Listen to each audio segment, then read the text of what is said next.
Hello and welcome to the Money Compass. In each episode, we will be preparing you for your journey through the world of finance and helping you tick off the destinations on your financial itinerary. Pack your bags and prepare for takeoff as you navigate your way to financial success. So today I'm joined by the lovely Emma Rains from Example Marketing, and it's lovely to have you, Emma. Thank you. Lovely to be here. And do you want to tell everybody a little bit about who you are and what it is that you do? Sure. Well, as you've said, my name is Emma Rains. Good name. I'll repeat that again. Well, of course, yeah. It gets confusing. We have another Emma in our office as well, so it gets very confusing. I must admit, when we get emails from you and someone says, Emma just said this, and I'm like, no, I didn't. I think everyone should just change their name to Emma. Anyway, so I am founder of Example Marketing and Web Design with my husband, Gavin, and we are what I would loosely describe, I suppose, as a full-service marketing agency, which means we cover lots of different areas of marketing for our clients. And we are a small team based in Dereham in Norfolk, and we work with lots of small businesses to help them get their businesses noticed. Very good. So I notice you use loosely in your description of what you do. Why do you say that? Well, I think it's probably dangerous to describe us as a full-service marketing agency because there'll always be something maybe that we don't do as strongly as some other agencies do. But otherwise, I'd list loads of different things that we do. Fair enough. So what made you get into marketing? How did you end up founding Example Marketing, basically? Well, getting into marketing was a pure accident that happened a long time ago. I'm always surprised if anyone is intentional in their choice of marketing as a career. But for me, it was an accident. It started off as a sort of sideways step just because an opportunity came up that was better than retail management, which is what I was doing at the time. Mm-hmm. So my first role in marketing was working for the BBC on their kids magazines, so on Bob the Builder magazine and things like that in London. It was really quite fun, actually. So that was where I started, and then it was really just a series of sort of upwards moves in various marketing roles that took me to my most recent, what I call proper job, which was marketing manager for a publishing company in Norwich. And I suppose I got to the point in the corporate sort of ladder where I looked at the next step up and thought, that's not for me. There were too many meetings about meetings and I was just a bit fed up of it, really. Mm-hmm. And also I wanted to do something that felt a bit more fulfilling in terms of sort of helping people. Sometimes I felt like marketing was a bit soulless. And by coincidence, I'd married Gavin, who was also a marketing director. So there seemed to be an opportunity there for us to sort of gather our collective wisdom and do something a bit different with it. So we took the plunge and launched Example Marketing, thinking, well, we've got a lot of skills between us. And if we can put those to good use helping other local businesses, then that will feel a lot better. That will feel like a really good thing to do and something that we can really enjoy. So that's sort of where we ended up where we are, and we've been in business now nearly 8 years, and we've grown as a business since then, and it's all continued to go well. So that's where we are now. Very good. So both being from marketing backgrounds, do you ever clash on the direction that you're taking things, or do you have similar kind of views on things now? We have similar views. I think there's always differences sometimes, particularly if there's a bit of creative involved, because obviously that can be really subjective. Mm-hmm. So there'll be times when I think something looks all right and he doesn't.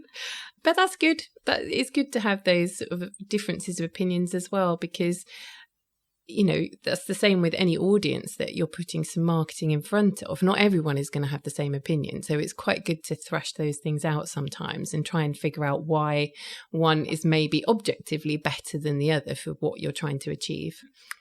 Fair enough. So is there an area in particular that you specialise in with your marketing? I think as a business, it's more in terms of a client base. So small to medium businesses who are keen to grow, but maybe don't quite know how to do that themselves or have the skills to do that themselves all the time, arguably. Mm-hmm. So we work with clients from lots of different industries, from financial services, through to charities, through to spa maintenance people, and all kinds of... A little bit of everything.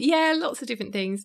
In terms of what we offer, as I said, it's sort of a full range of stuff. But I guess one of our real strengths is building websites for clients, right through from thinking about what should be on there, writing the content, getting it all looking fabulous and working well, putting in place the sort of building blocks from a search engine optimization perspective as well, so that once it's out there, it sort of has the best chance of getting found. Exactly. It's no good having something there if nobody sees it. That's very true. Very important. So you say about working with small businesses to grow their business. So what would you say is important about marketing that helps a business to grow?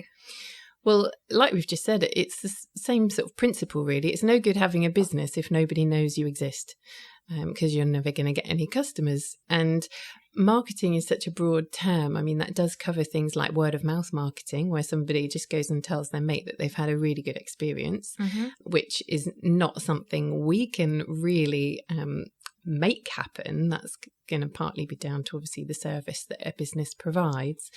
But relying on that alone is not usually a good principle for businesses. So it's about making sure that people know you're there and telling them the right things about your business, so that when they need you, they know where to come. And they have all those sort of positive first impressions that mean that they actually get in touch and do whatever it is you want them to do, be that buy something or employ you to help them with whatever it is that you offer. Okay. So why do business owners tend to use somebody? Why don't they do it themselves? Now, I know there'll be certain things they wouldn't know how to do, and that's why you'd use someone else, but someone that has the knowledge, why wouldn't they do it themselves? I think there's a number of reasons. One is time. So I think every business owner will know that time is something you can never have enough of. And so I would always encourage business owners that it's best to use your time doing what you are best at, which is presumably whatever you set your business up to do. So handing over the marketing to someone else sort of eases a big old workload off you, and so you don't have to worry about that side of things. I think it's also true that people may have some good skills in that sort of marketing remit, and there are a lot of tools out there now which help people be able to deliver stuff. So things like design. I know a lot of people use Canva. Obviously, social media makes some marketing feel a lot more accessible. There's a lot of website builders that people can use to build a website. But I think there is a big difference between the quality, perhaps, of what someone can produce themselves and what a professional team can produce. It's the same with anything, really. There's a reason we have experts for things. Exactly. So we've had sort of clients come to us before, and maybe they've even gone as far as designing a leaflet and would like us just to print it for them. And we'll see it and diplomatically have a conversation with them about the fact that maybe we could sort of have a go and tweak it and make it look better. And that's kind of when the penny drops, like when you then deliver something that's been designed professionally. They're like, oh, I get it now. Okay, you can do it from now on, because it does make a difference. Definitely. When you say that, it always makes me think my dad has his own business, and there's a Village magazine, and he's always had an advert in there, and I had one put in there as well for myself.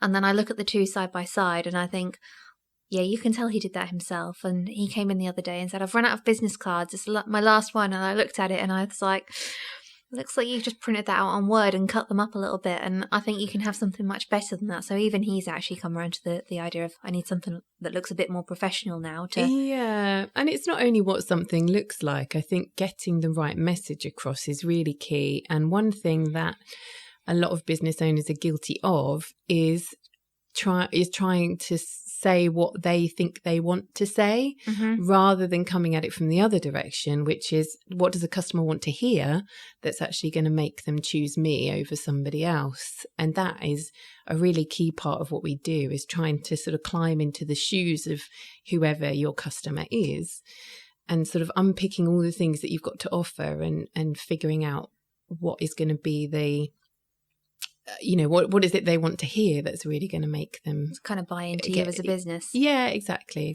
So there's lots of different elements. The design is one side.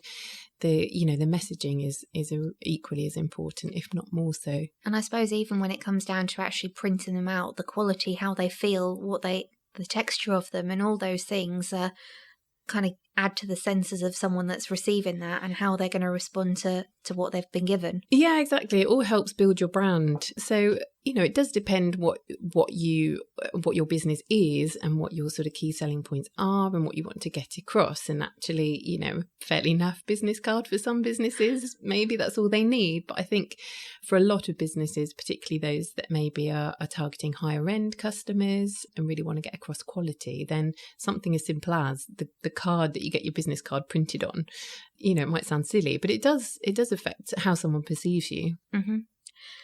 So we've talked about obviously marketing and websites and bits and pieces, but what do you do when it comes to actually branding? So if a client came to you starting a new business and had absolutely nothing, where would you start with kind of helping them to create a brand? Lots of questions. Okay. So I ask loads and loads of questions and listen really carefully to the answers. And usually one question leads to a load more, because what I really need to get to the bottom of is obviously what you're actually doing, so the nuts and bolts of it. But I think more important is trying to understand the sort of character of your brand, how you want to make someone feel, what makes you different to someone else, what your character is, if it's a sort of one-man band, and how to get that across. We do ask practical questions like, what do you have a colour you'd particularly want to use, or one you particularly don't like, and things like that. But often it's about interpreting the sort of the softer side of things, really, to try and make sure that comes through, because that's going to, it's important to get that right, because that's going to influence everything else that comes after that point. Is that something that, obviously, you'll spend so much time asking questions, when you kind of deliver that to someone, is it something you're normally quite close with and then it's just a few tweaks here and there, or? Usually, thank goodness. You're doing the right job then. Yeah, we always come up with a few different examples for people to choose from, and we'll quite often come up with a couple that we think are maybe safer options or quite close to the discussion that we've had. We might chuck in a wild card to see the reaction, because sometimes actually people don't know what they want, and they might come sort of saying, I want something that's blue and square and what have you, and actually you chuck something else completely different in that's maybe taking a slightly different sort of perspective on the things that they've said, and that can really sort of surprise people in a good way. So we have had a couple where you go round and round the houses and it's really frustrating, and I don't think there's anything we could have done differently in those circumstances. I think some people, it's a big commitment when you're branding your company. It's everything, isn't it? Yeah, and so I think some people are just so sort of worried about saying that's what if I get it wrong? Yeah, exactly. That they keep trying to tweak things, and we do our best to accommodate that, and we can sort of sympathise. How difficult was it to choose your own brand then?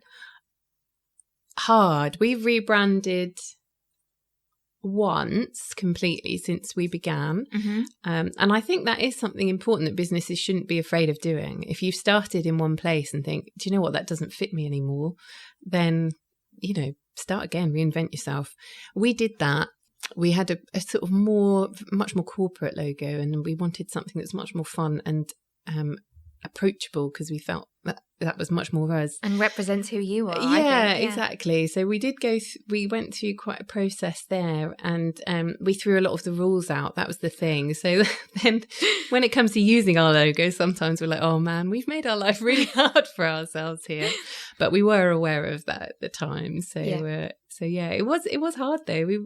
We actually worked with a couple of different designers, despite the fact that I think probably at that stage Gav still did quite a lot of our design in-house, and we've now employed another graphic designer. I think we worked with a couple of different ones just because we were like, no, we're not getting there, and wanted a fresh set of eyes. And sometimes you need that, and that's another good reason for businesses to work with an external agency, is just that fresh pair of eyes on things can really make a difference. someone to look over different things as well. I know we've sent things to you and you can send them back to us and we look at them and think, wow, that's like, why did we not do that? That was so simple, but so effective and makes such a difference. Sometimes it is the simple things, which is, they can make a huge difference. Definitely. So when we think about marketing, I'm sure some people think, oh my God, that's so expensive. I could never afford to do that. What kind of costs are involved in the sort of things that you do? It really varies. That's the answer to a lot of marketing questions. It depends. It depends very much on what the objectives are, I suppose. So there's a few different ways to unpick that, I guess. As a business, people sometimes don't know what they should be spending on their marketing. And obviously one answer to that is what you can afford. But people like a bit of a rule of thumb. So as a guide, sort of 5% of your projected revenue is a good budget to have in mind if you want your business to stay still. 10% if you really want it to start growing, and up to 20% if you have got maybe a product launch or want to move into a new area. So that helps people maybe see what they maybe ought to be investing in their marketing. And I think that's the key thing. It's an investment. It shouldn't be viewed as a cost, because obviously done well, you'll get that money back many times over. Yeah. But in terms of what people are going to spend that on, it really depends where they are in the sort of stage of their business, and also what they want from it. So I think, obviously when we're looking at a brand new business, for example, we might be looking at designing their logo, which would be a good starting point. Usually they may need things like stationery, which they may want to print. So you've got a design and a print cost there. It's a good idea to launch with a website. So you've got your website to design and build and host as well, which is a sort of ongoing cost for any website, no matter how it's done. But I think people then think, right, I'm done. That's it. And I'm sorted. My business is complete. Yeah, exactly. And that's obviously not the case. So it depends where people want to go from there, really. I mean, it's a good idea to spend some ongoing budget on your website in terms of optimizing it, keeping it up to date, maintaining it, because that's often going to be the first place people find a lot of businesses, or at least somewhere they go and check you out. So even if they found out about you some other way, it sort of is, somewhere people go and have a look to check how credible you are and what else you do. And then from there, I think it depends whether people are operating locally, whether they're operating nationally, what budget they have to play with. Obviously, as a new business, that's got to come from somewhere. So it's really varied, and there's no right answer to it, really. No, there isn't really, because there's so many different ways to slice and dice. From there, you could look at paid search campaigns, so things like Google Ads. You could look at sort of print stuff, so brochures, and if you're going to be out and about seeing people, direct mail campaigns, email marketing. There's so many different things that you could bring into the mix, and it's just identifying which is going to be best for your particular sort of objectives in your business. I suppose your type of client and everything, exactly. how they tend to find your type where of they business are, and where they are, what sort of buying stage people are at as well. You can sort of approach people in different ways, and what resource you have. So you might market in a slightly different way if you've got capacity to follow up with phone calls, for example, whereas if that's never going to happen, you need something that's sort of hopefully going to close those and convert on its own without any kind of intervention. So there's lots of different things to think about. So you've mentioned about investing obviously in marketing, and it's not a cost as such, it is investing. Would you say from investing into good marketing, it's kind of directly linked to business growth? Absolutely, yeah. I think any business is going to struggle to grow significantly without some kind of marketing. It keeps your pipeline topped up. I think that's one thing a lot of businesses are guilty of. They spend a bit of money on their marketing, they get the new business as a result of it, and then they stop because they think, right, well, I've got my new business. Now. Yeah. And then, it obviously depends what your business is, but that pipeline sort of becomes, gradually empties, and people think, oh, now I should do something. And that's a bit of a dangerous way to sort of operate, really, because there's a lot of benefits in having some kind of marketing and the drip feeding consistency through the whole time, so that people know where you are, and you don't want to miss someone who could be a great client just because at that point in time you were a bit slack on your marketing. Exactly. Fantastic. So would you say that you're seeing any kind of trends in marketing at the moment, like things that people tend to be asking for more regularly that some of our listeners might want to consider for their own businesses? I think there's a couple of things, I suppose. One, which I won't talk too much about, which is social media marketing, because I think probably most of your listeners already know what that is and are probably doing something there.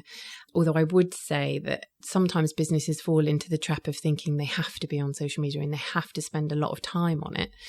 And actually, sometimes your time and your budget could be much better spent on something else.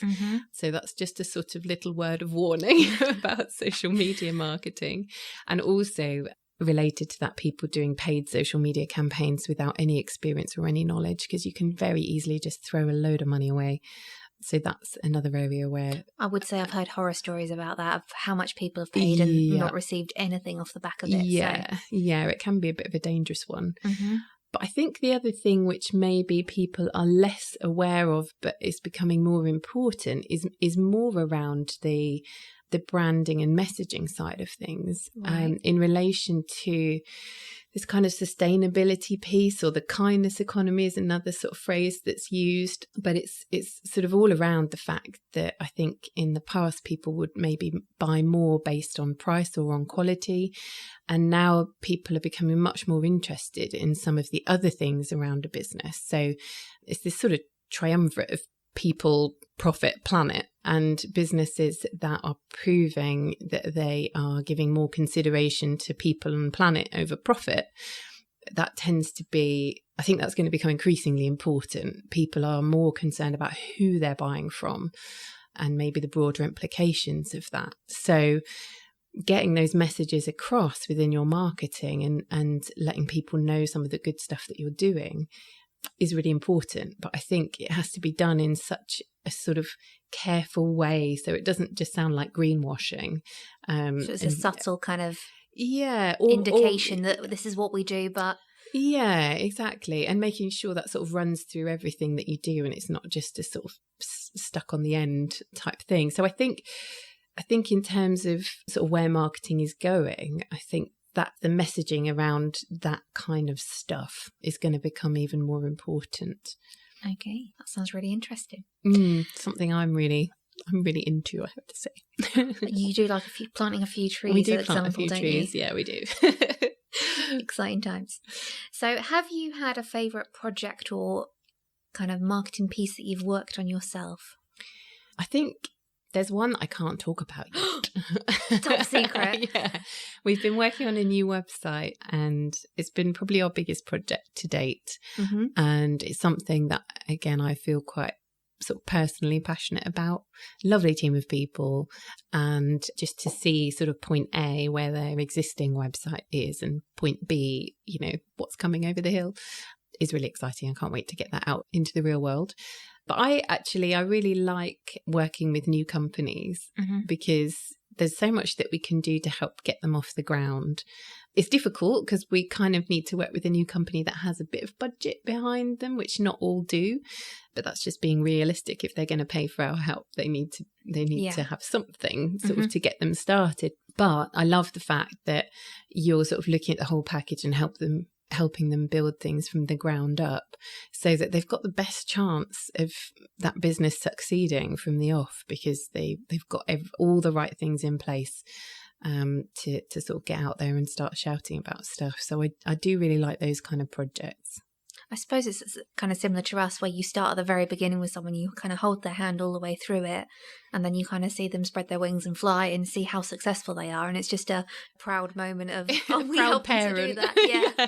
You do feel a bit like that, particularly. I mean, it's always lovely when a client comes back to us, obviously, and says, I get a lot of compliments about how great my website is, or, that kind of stuff. Really, you think, we really made a difference there. That's going to really help them grow their business and become more successful. But you're hidden in the background and nobody really knows who you are. Yeah, I'm okay with that most of the time. I mean, it's nice if they then recommend us, obviously, to people they know. But yeah, you do get the warm and fuzzies.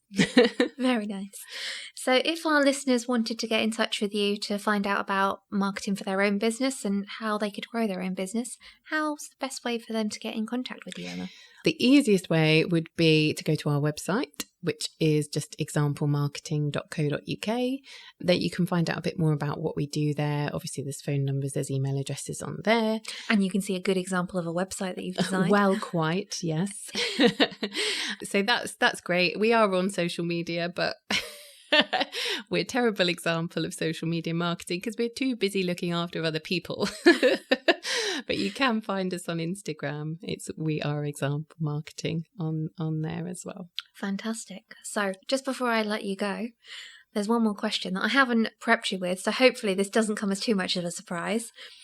As we are the Money Compass and we love a bit of travel, what is your favourite holiday destination, Emma? Ooh, I do love Canada. Canada? Yeah. So Gavin and I went to Canada as part of our honeymoon adventure, I'm going to call it. Adventure.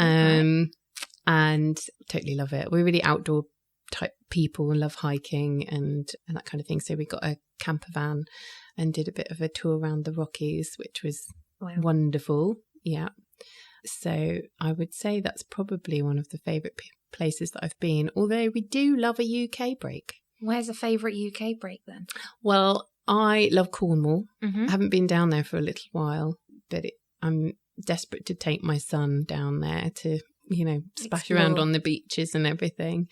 Yeah, so I have to say that's probably my favourite. Fantastic. Well, thank you very much for joining us today, Emma. It's been a pleasure to have you, and I'm sure we'll have you back in future if it's not been too terrifying for you. No, it's been lovely. Thank you. Thank you. Take care.